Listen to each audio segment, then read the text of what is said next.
Bonjour et bienvenue à cette conférence de presse. Hello and welcome to this press conference. I'm Elizabeth Thompson with CBC News.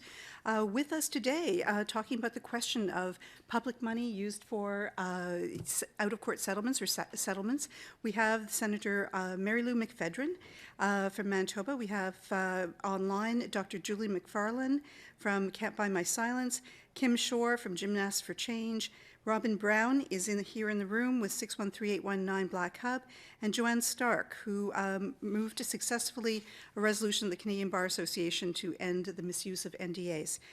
Senator McPhedran.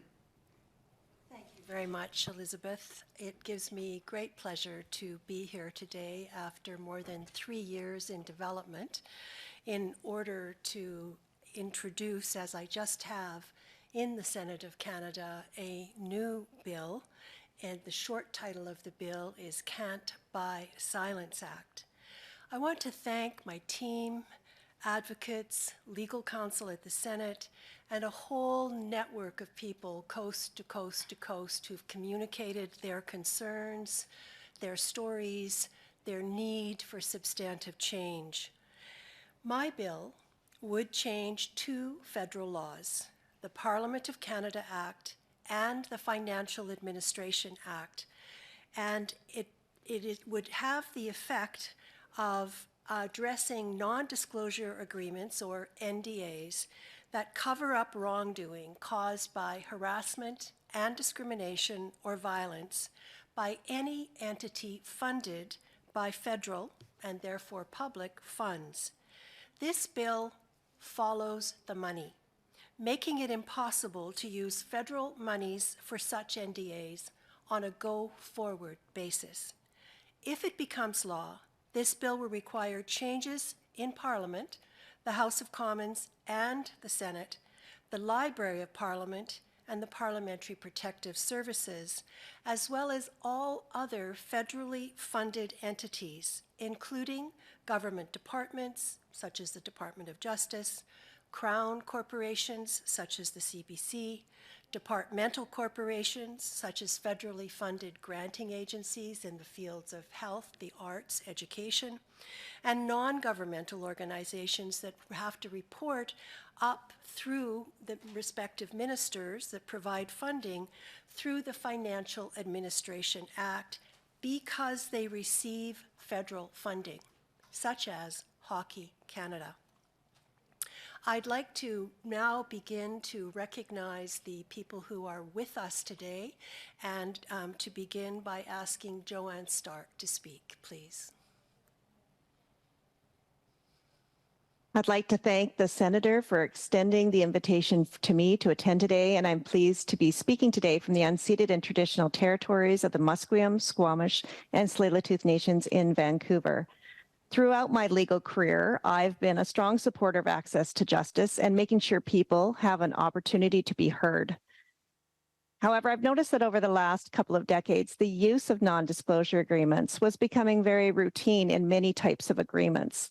Non-disclosure agreements, or NDAs, were originally designed for the specific purpose of ensuring that business information shared remains confidential.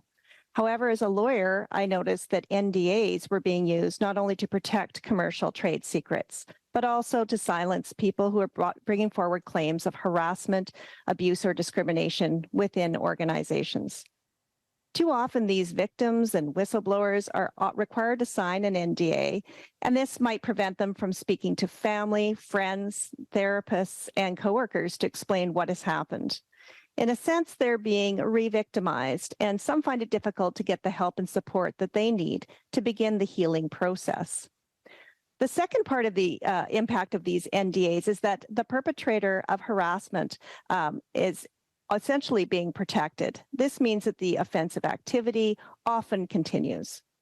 The organization is often more concerned with protecting the perpetrator, who may have a higher level of responsibility and is considered more valuable than the person who is being victimized, who is often a lower level employee or person within an organization. Sometimes the impact of these NDAs is that a toxic culture is allowed to continue on. In February of this year, I brought forward a resolution to the 36,000 members of the Canadian Bar Association to prevent this misuse of NDAs. This resolution was passed with 94% approval, a strong show of support to have members lobby for legislative changes and to ensure legal professionals gain a better understanding of the potential negative impact of these non-disclosure agreements. Since then, we've seen lawyers come together across the country to advance advocacy initiatives to promote new legislation, both provincially and federally, legislation that will ensure that victims and whistleblowers are no longer silenced. In my view, this represents a positive shift in culture, and legal professionals are prepared to step up and be a part of the change that's needed. I want to thank you for the opportunity to speak today. In my excitement to get started, I actually neglected to introduce you. So as a lawyer, I want to thank you very much for your leader as a lawyer, an author, and a member of the Canadian Bar Association, and also for your founding of the nonprofit Legal Coaches Association that provides affordable, limited legal services to assist people with legal problems, of which NDAs are a very significant part of that for many people. Thank you so much for your contribution. Thank you, and thank you for your work on this important bill. I'd now like to ask Kim Shore, who is the co-founder of Gymnasts for Change Canada, an athlete advocacy group calling for a national inquiry into abuse and human rights violations in sport. Kim is a former athlete and former GymCan board member. Over to you, Kim. Can't hear you.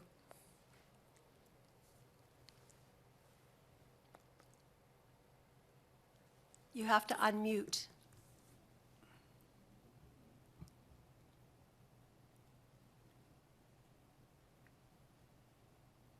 No. Perhaps we can go to Ms. McFarlane and then come back to Ms. Shore. There she is. Oh, there she is. Okay. Okay, Kim, please start again. My apologies. Thank you to Senator McPhedran, Dr. Julie MacFarlane, and the many others who have worked hard to bring this bill to life. In the autonomous, self-policing world of sport, silencing those who dare to challenge the status quo or disrupt those in power is aided by NDAs, which take on many forms. For example, athlete contracts. These are signed under duress with no bargaining power, yet are required if an athlete wants competitive opportunities or funding support. The result is a complete loss of power for the athletes, whereby speaking out against their sport federation for any reason is strictly prohibited, and retaliation for those who try is real. Confidentiality agreements. These are used during the sport disciplinary process to silence victims. The threat that complainants will tank their case if they share information compounds the victim's shame by isolating them from witnesses who could corroborate their story and robs them of the opportunity to receive support from the wider survivor community. Neglect of fiduciary duty. Board members are told over and over that their loyalty and obligation is to protect the organization, that bad press for the sport organization is worse than the abuse itself. Abusive individuals are quietly removed with messaging to the sport community that they resigned for personal reasons rather than safe sport concerns. Without transparency, that individual is free to coach in other communities, and unsuspecting sport clubs have no idea they've just hired a dangerous predator to coach their children. Transparency about wrongdoing is sacrificed to maintain the image that sport is inherently good. Traditional NDAs are signed by staff members who are dismissed from their employment for challenging wrongdoing, negligence, or inconsistencies by sport organizations, and they must sign the NDA in order to collect severance pay. Many have pertinent information to share with board members, press, parents, or parliamentary committees to improve sport safety and eliminate abuse, but even parliamentary privilege is not sufficient protection from retaliation, including legal action. The cost of collusion is high. I've personally seen the effects of NDAs on brave people whose self-worth and integrity eroded after years of holding in the truth. I know people who have had to choose between seeing a harassment lawsuit to the finish line or sign an NDA so their children could go to college. I've seen survivors placed with the impossible choices of having their voices silenced for the sake of having their abusers sanctioned through a disciplinary process. In Canada and in Canadian sport, we have people perpetrating harm on others, but we have even more enablers who will buy complicity. Eliminating the use of NDAs means one less tool in the perpetrator and the enablers' toolkits. Along with a national inquiry into sport, the Can't Buy Me Silence Act will function to limit secrecy, corruption, and cover-ups, aided by NDAs, and will shine a light on the dark corners of our rotting sports system. Thank you very much. Kim, I'm joined here in the Ottawa Parliamentary Studio by Mr. Robin Browne, who co-founded the Federal Black Employee Caucus and now leads the 613-819 Black Hub that has been working to stop systemic anti-Black racism and discrimination in Ottawa, Ontario, and Canada since 2017. Over to you, Robin. Thank you, Senator. I'm coming to you from the unceded, unsurrendered territory of the Algonquin Anishinaabe people. And I signed an NDA, so I'm here to tell you my story. I started in the federal government in 1999, and over the 20 years that I was there, I saw a lot of non-Black employees getting privileges that I didn't, including in my 20-year career, I had one promotion. But I didn't really have the courage to challenge that until December of 2017, when, as the Senator mentioned, I co-founded the Federal Black Employees Caucus. And we were challenging systemic anti-Black racism in the federal public service. Almost immediately after founding FBEC, as it's called, my managers started hitting me with one sanction after another of increasing severity, culminating with them sending me home to get a medical examination to prove I was fit for work. And while I was out, without telling me, they banned me from all the departmental buildings. And they circulated a poster to the security guards that said, "Robin is banned from all the departmental buildings. If he shows up, ask him politely for his pass. If he refuses, call security, and don't hesitate to call 911 if he shows signs of violence." I got that poster through access to information, and I filed a complaint with the Canadian Human Rights Commission. Now, the Canadian Human Rights Commission responded the way it often does with race-based complaints. It tried to dismiss my complaint. I sent them a letter saying, "Hey, how you doing? I'm co-founder of the Federal Black Employees Caucus, and we think the Canadian Human Rights Commission is useless. You trying to dismiss my complaint and dismiss the fact that systemic anti-Black racism exists kind of proves that." 2 weeks later, they agreed to handle it, and then it went through the system very quickly and got referred to the Canadian Human Rights Tribunal. When that happened, my manager at the time came to me with a deal, and the deal was, "Hey, drop all your complaints. Don't talk about the bad stuff you did to us. We'll give you some money. You can go off and do what you want." So I took that deal, and I signed an NDA. And that means I dropped all my complaints. I took the money. Then I was like, wait a second. If I don't talk about what happened, not only are the people that abuse me is going to not be held accountable, they'll be doing this to other people. So I changed my mind. And I'm here to fully support this bill because it'll be a really good step towards holding not only my people, but all these people accountable for perpetuating systemic anti-Black racism in the federal public service. Thank you. Lastly, thank you very much. The last speaker today is Dr. Julie MacFarlane, who is a professor emerita and a member of the Order of Canada, who's won many awards for her work as a law professor and an advocate in increasing access to justice. With Zelda Perkins of the United Kingdom, Dr. MacFarlane co-founded the advocacy group Can't Buy My Silence, which has helped develop numerous legislation in various stages of progress around the world in order to stop the misuse of NDAs. Dr. MacFarlane, thank you and welcome. Thank you very much, Senator. And can I first of all say, It's wonderful to see everybody here. Hello, Robin. Hello, Kim. Hello, Joanne. Thank you for your amazing advocacy. And above all, Senator, thank you so much for the enormous amount of work that you've put into this issue. I've been working alongside you for about a year now. We have already brought together parliamentarians from all over the world in an international roundtable to talk about legislation of this type. So I just want it to be clear that the Senator has very much done her homework and more here in looking at lots of different perspectives and collecting opinions in order to bring forward this really extraordinarily groundbreaking bill.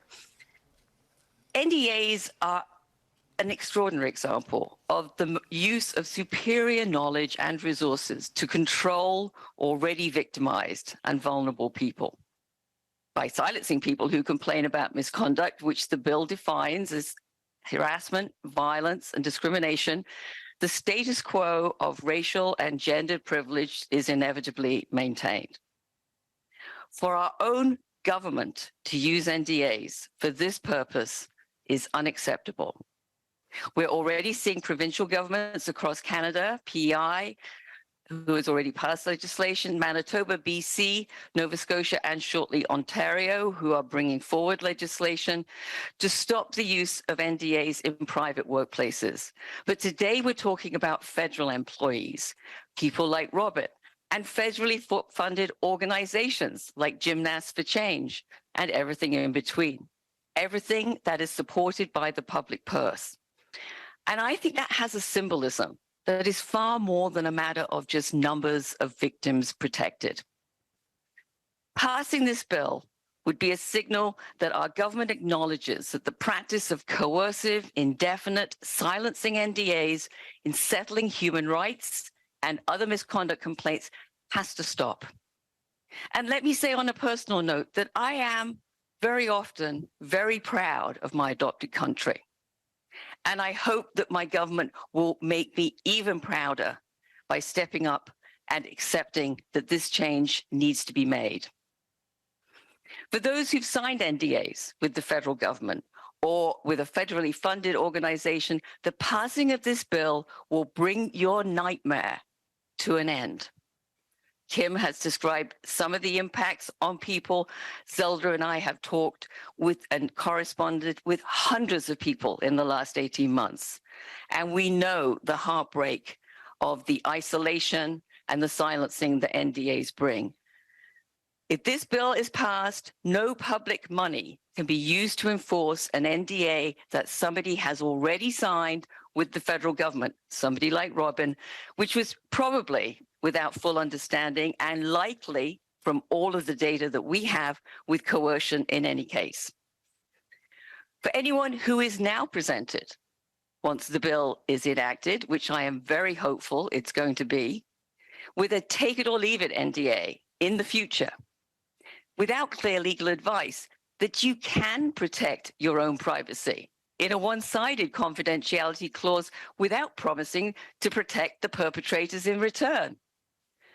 For those people, the passing of this bill will mean that that NDA is not enforceable against you.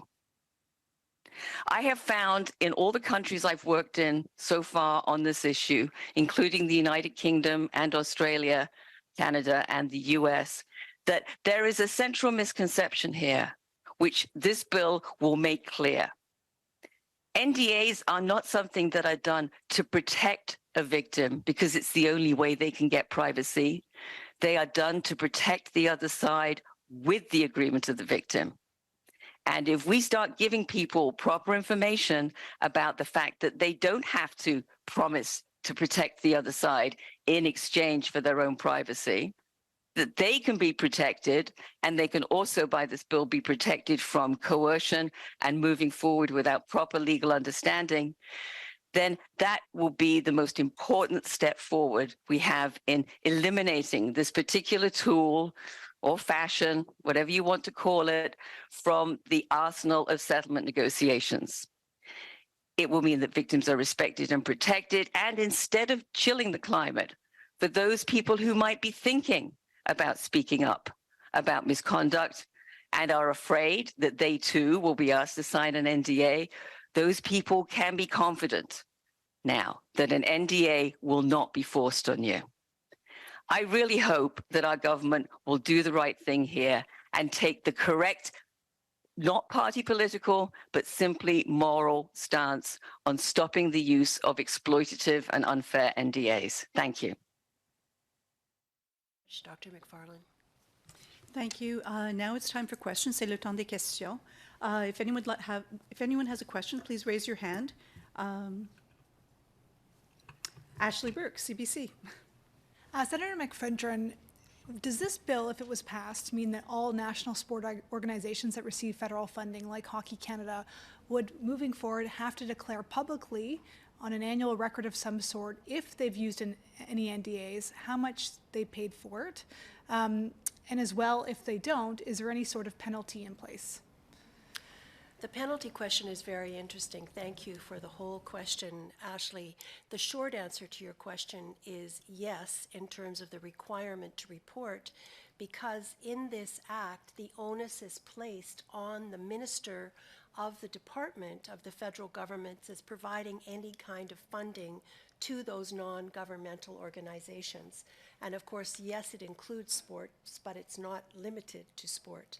And as to the consequences, well, this has a lot to do with transparency and accountability in the parliamentary system, because what this act does is it places the onus on the ministers that have granted money to non-governmental organizations such as Hockey Canada to report through the Financial Administration Act, which is a mandatory, long-established reporting system, to Parliament through the minister, the president of Treasury Board. And a section of this act also places a clear onus, one could argue, of course, this would be the case, for the president to certify that the information received up through these various levels of reporting is accurate, has been determined to be accurate and full and consistent with the act. So consequences have a lot to do with what happens when there are gaps or there are shortcomings and they become revealed as part of the parliamentary review process. It's added to that on an annual basis. You add the fact that the act itself, which is designed to be a mechanism of greater transparency, greater accountability, requires a 2-year review every 2 years back to parliamentary committees, both in the House of Commons and the Senate. So this is a very public process. It also allows for the parliamentarians to take some leadership, some responsibility in terms of testing and assessing whether this legislation is actually doing what it has been designed to do. For example, Hockey Canada, there was some criticism that they received their federal funding back without a condition that they no longer use non-disclosure agreements moving forward. Would this bill, if passed, change that they would be required to do so in order to get federal funding? Yes, this bill places the onus on the minister of the department that is making contributions of federal money, public money, to any non-governmental organization. So the onus would be on the minister to place those restrictions to prevent the misuse of the NDAs, and also to require a reporting back on whether any NDAs had been used and for what purpose, and also the amount of money associated with those NDAs, if any. So there's no, for example, financial penalty if organizations don't follow this, if it's passed, but it could come out publicly during the parliament. Is it more of a public sort of shaming exercise than there being a financial penalty? You have that exactly correct. And of course, when we have a parliamentary review by parliamentarians, typically what parliamentarians are looking for is effectiveness. And if the determination is that a piece of legislation turns out not to be as effective as we want it to be, then that's exactly where the legislation needs to be for amendments to be developed to make it more effective.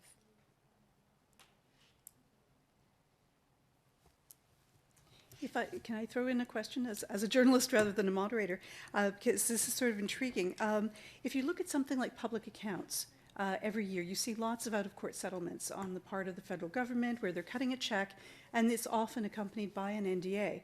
It's not necessarily a discrimination case, it's not necessarily a harassment case, but often damage has been done or harm has been done to someone. That's why they're reaching an out-of-court settlement. Will your bill cover those kinds of cases as well? Because we've seen cases, for example, with veterans and others, that the actions of the government have resulted in harm, but when in the out-of-court settlement, they also are silenced by an NDA. Yes, so Elizabeth, that's why after quite a long time of trying to figure out what actually would be most effective in a federal context, the decision was made, I made the decision to follow the money. And so that there's really only one test here, and that is that entity, whether it's inside the federal government or whether it's non-governmental, is it receiving public monies through any kind of a federal funding source? And if it is, then there will be a reporting requirement, and they'll have to report up through whatever department was the source to Treasury Board for the public tabling. Now, I want to also just note that there are a number of protections in this bill as well, including the identity, the requirement that that kind of information, were any NDAs used, how much money was actually spent on those NDAs. That reporting must occur while protecting the privacy of the complainants. Could I jump in and say something? Please. Yes, please. Are you talking to me? I can't see where you're looking. Whoever wants to jump in, jump in. Yes, thank you, Marilou.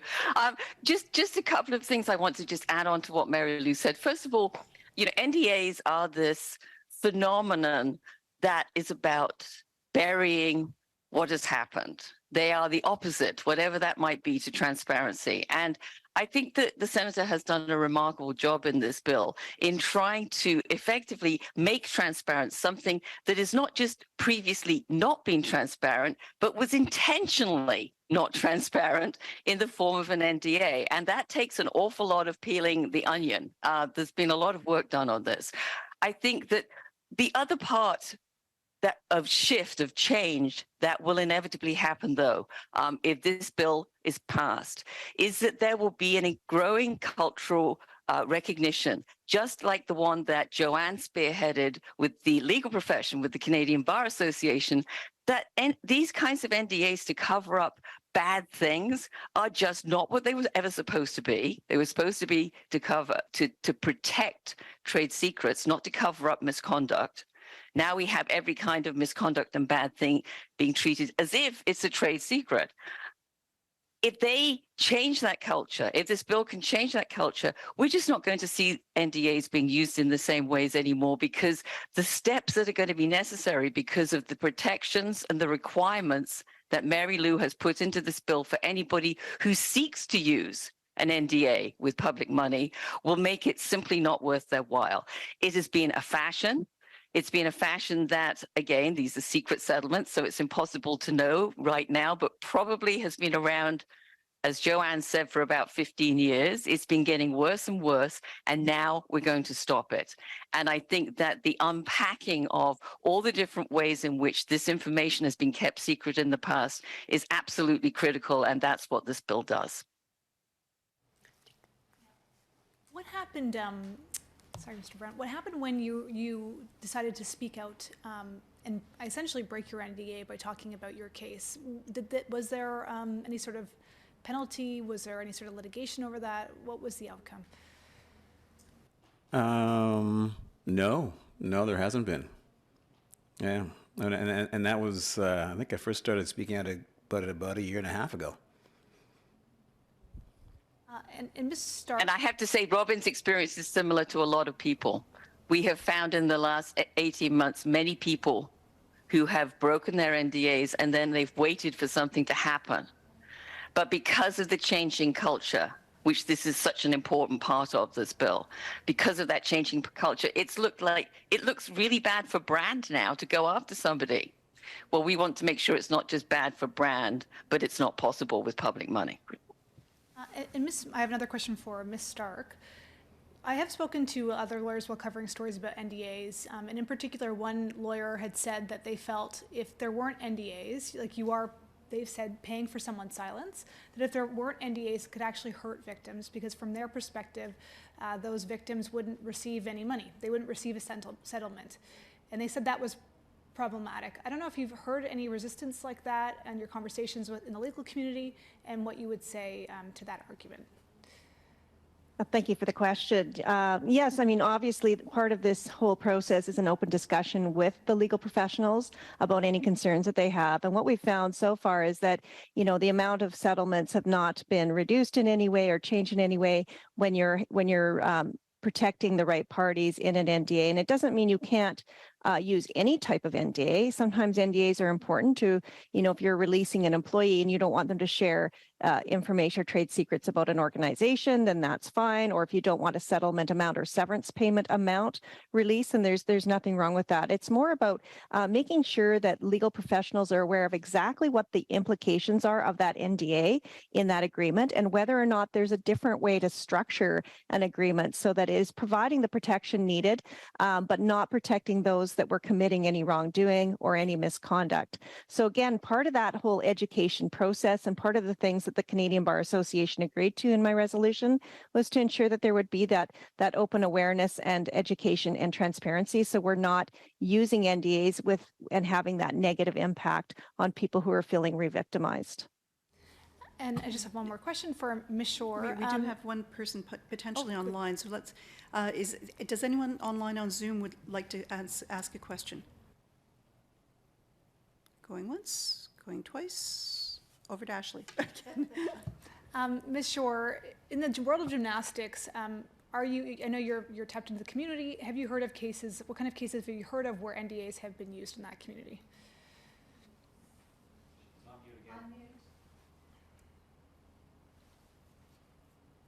Ms. Shore, you're Kim, on mute. please unmute. Thank you for the question. As I mentioned in my opening remarks, NDAs or other silencing mechanisms come in many forms. And absolutely, I think every national team athlete is subject to signing an agreement. And with that comes both an implicit and explicit expectation that the sport organization is never challenged, even if wrongdoing is a concern. I would say I have seen staff who have had to sign NDAs in order to receive their rightful severance pay or settlement after leaving the organization. And it's debatable whether some of these terminations or layoffs, if you will, were targeted because of knowledge that that staff person may or may not have had about wrongdoing or negligence in the organization. And I've seen the deteriorating effects on the individuals who carry those secrets with them because they feel that they could actually help children not be abused or help the sport become a healthier place if they could share their information so that action could be taken. Are there any other questions? Y a-t-il d'autres questions? Thank you very much. Let me just add one thing. There wasn't a question, Of course. but I think it's quite important. And that is about NDAs that have already been put in place. So Robin's being one example. What this does, and this is now entitled S261, the bill's now been given a number, excuse me, covers all NDAs, past, present, future, in terms of giving voice back to those who signed. And one of the things that I've heard, I've represented numerous people over the years when I was practicing where NDAs were involved in order for a settlement. And one of the things that I've heard in the 3+ years that I've been working on this bill is that it's that silencing, it's that threat that people feel is hanging over them, that's indeterminable, and that if there was going to be action brought against them, they could never fight back because the deep pockets of the federally funded organizations are so different from what they as individuals have. They can't afford to defend themselves. And so that has a huge influence in the silencing that takes place. And what has been reported to me, and I think probably to everybody joining me today, is the stress of that. And this bill takes that away, past, present, future, and provides very specific protections. You want to go to a lawyer to get fresh advice? You can. You want to speak to an elder of your community? You can. You want to go to a therapist and say everything you need to say? You can. You want to go to your family? You want to go to friends? You want to be able to talk about it? You can. Okay. Thank you very much. Thank you very much.